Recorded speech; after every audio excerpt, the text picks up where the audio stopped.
اعوذ باللہ من الشیطان الرجیم بسم اللہ الرحمن الرحیم قل هو اللہ احد اللہ الصمد لم یلد ولم یولد ولم یکن له کفوا احد صدق اللہ العظیم۔ سامعین محترم، آج کے سبق میں ہم سورۃ الاخلاص پڑھیں گے۔ اخلاص کا معنی ہے کوئی نیک کام خالص اللہ کی رضا کے لیے کرنا، بغیر کسی غرض کے، بغیر کسی ریا کے اور بغیر کسی مفاد کے۔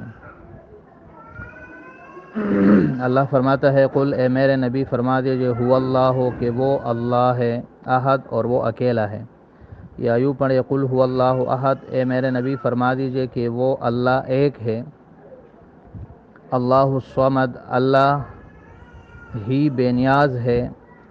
صمد کا معنی وہ جو کسی کا محتاج نہ ہو اور باقی سارے اس کے محتاج ہو، تو یہ صرف اللہ کی صفت ہے، کیونکہ مخلوق میں کوئی کتنا بڑا عہدے والا کیوں نہ ہو، وہ ہمیشہ کسی نہ کسی کا محتاج ہوتا ہے، اگرچہ لوگ اس کے محتاج ہو، لیکن اللہ کے سب محتاج ہے اور وہ کسی کا محتاج نہیں۔ لم یلد، نہ اس نے جنا، ولم یولد، اور نہ اس کو جنا گیا، نہ وہ باپ ہے اور نہ بیٹا، ولم یکن لہ کفوا، اور نہیں ہے اس کا کفوا ہمسر اور برابر، احد، کوئی ایک۔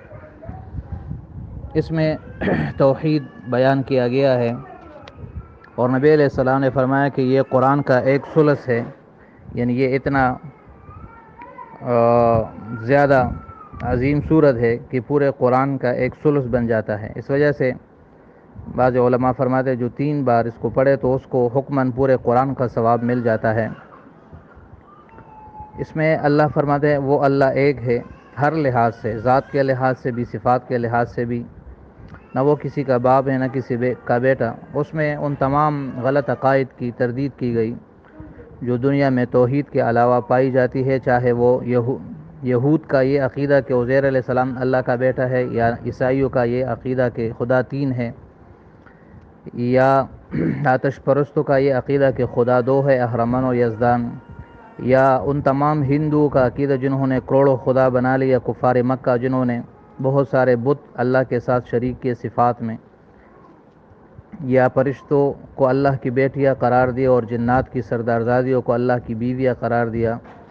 فرمایا کہ یہ ساری باتیں غلط ہے، اللہ ایک ہے، اور نہ وہ کسی کا باپ ہے نہ کسی کا بیٹا ہے، اور وہ کسی کا محتاج نہیں ہے، اور کوئی اس کا ہمسر اور برابر نہیں ہے۔ تو الغرض اس چھوٹی سی صورت میں توحید کو پوری طرح جامعیت کے ساتھ بیان کیا گیا، اور توحید کے علاوہ جتنے بھی عقیدے ہیں تثلیث کے یا شرک کے، ان تمام کی رد کر دی گئی۔ تو یہ صورت کا خلاصہ ہے۔ امید ہے آپ کو ترجمہ اور یہ تشریح سمجھ آ گیا ہوگا، باقی انشاءاللہ بعد میں پڑھیں گے۔ صدق اللہ العظیم و صدق رسولہ النبی الکریم۔ السلام علیکم ورحمۃ اللہ وبرکاتہ۔